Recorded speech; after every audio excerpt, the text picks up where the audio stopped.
All right, the President of the United States, very proud, rightfully so, in pointing out the tremendous growth that the United States economy experienced over the course of the second quarter, 4.1%.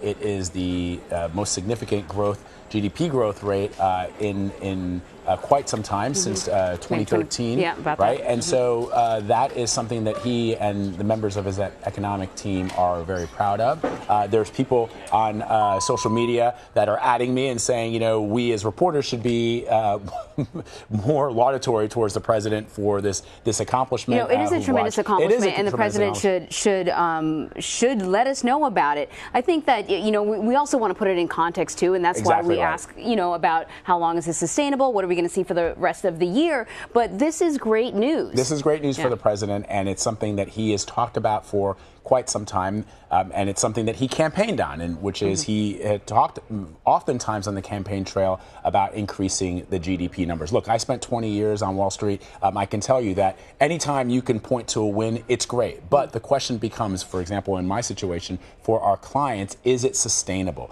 And you have to look at things over the course of an extended period of time. And a 3-month blip on the economic calendar does not make an economy. So we're going to be obviously watching over the course of the next couple of months, the next couple of quarters, to see if this number is sustainable. The president believes that it is, and the members of his economic council also believe that these numbers are sustainable. They're much smarter than I am, so perhaps they're right. The thing is, you're looking at the stock market right now, the market reacting sort of sideways about this. Right. I can tell you that the Dow Jones is up slightly, but we've noticed that the S&P is down.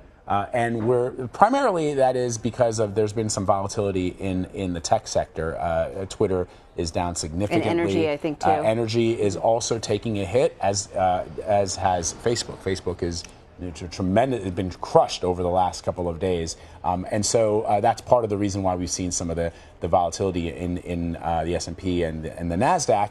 The question, of course, becomes as we look forward, and we spoke to Katya, Dmitrieva, who works at Bloomberg, and we talked to her and we asked her questions about how this can be sustainable over the course of the next couple of quarters. And the question, it's not a definite, but the question that everybody has is, because that some folks have stockpiled some of the goods that the president has imposed tariffs on, particularly soybeans, and is that why we've seen at least a 1-point increase in the GDP? We won't know until we can look at the next quarter and the one after that. So we have Major Garrett standing by.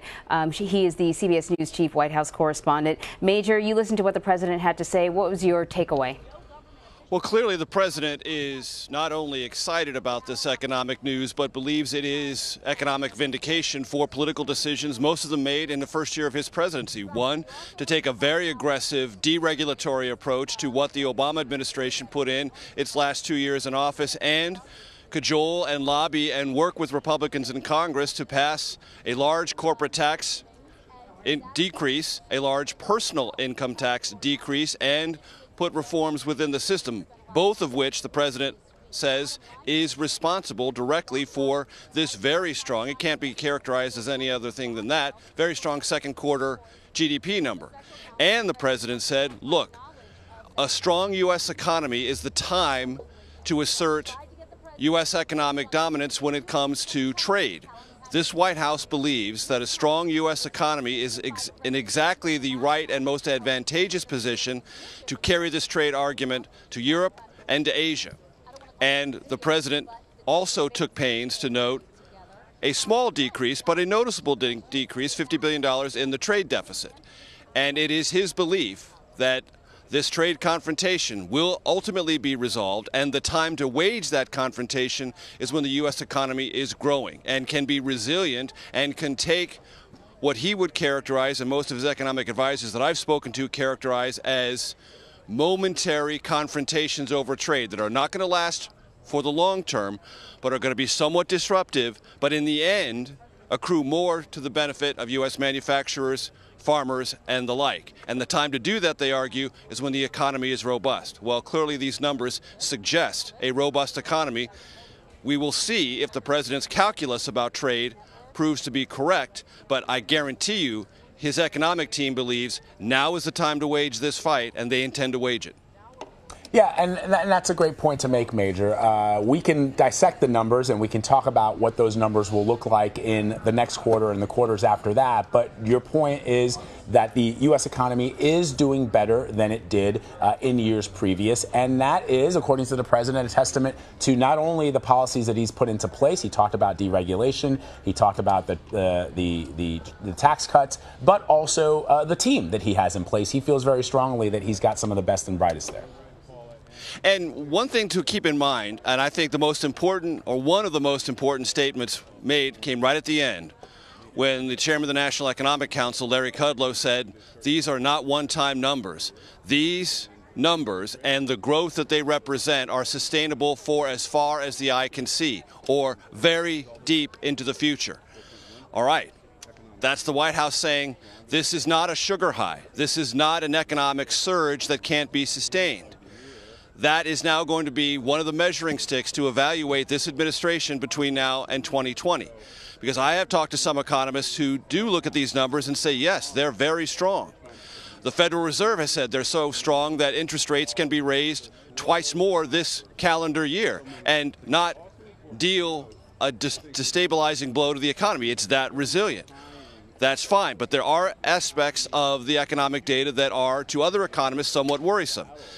The federal deficit keeps rising. It's going to be $1 trillion this year in all likelihood, or very close to it, and possibly $1 trillion for many, many years in the future, built into the system. That means higher debt service. That means larger national debt. That means government borrowing crowding out private investment borrowing. These two things could become problematic in the not-too-distant future. And going back to the trade issue, yes, there is tremendous confidence that this president is driving that argument, will force allies and adversaries to trade differently with the United States. But if this becomes a tariff war and U.S. markets shrink as a result of that, that could have a negative effect on economic growth and undermine these numbers. So when Larry Kudlow says, on behalf of the president, we're going to have this great economy for a great deal of time in the future, that's now a promise. The promises made during the campaign have largely been fulfilled. Now they have established a new benchmark to measure this economy and its future performance.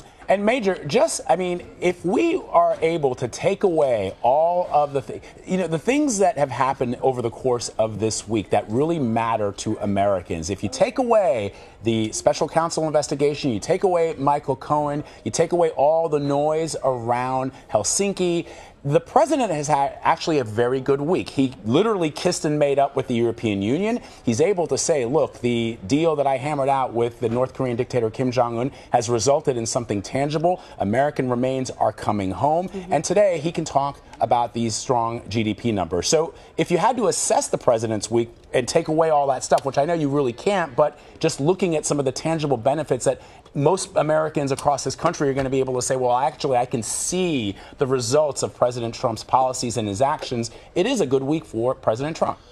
Well, let's start with the European Union. Many Trump supporters would say, yes, the president called the question. He made noise, and the European Union responded. Now, we don't know the ultimate result of those conversations, but things have stepped back from an all-out trade war. And if they're resolved to the satisfaction of both parties, then the president, by driving that hard bargain, will have succeeded, and that will be a victory. No one in America will in any way contest that it's not important and not historically meaningful to have remains from the Korean War return to the United States. Of course it's meaningful. That's a beginning step. It doesn't address promises from the North Korean regime on denuclearization, but it is a confidence-building maneuver, not an unimportant one. It had some hiccups, it had some missed meetings and some miscommunications, but it appears to be moving in a direction of progress. Much more work has to be done. That's not my assessment. That's the assessment of the Secretary of State, Mike Pompeo, who told the Senate Foreign Relations Committee just that earlier this week. There's a long way to go. I'm not overselling what we've accomplished on denuclearization.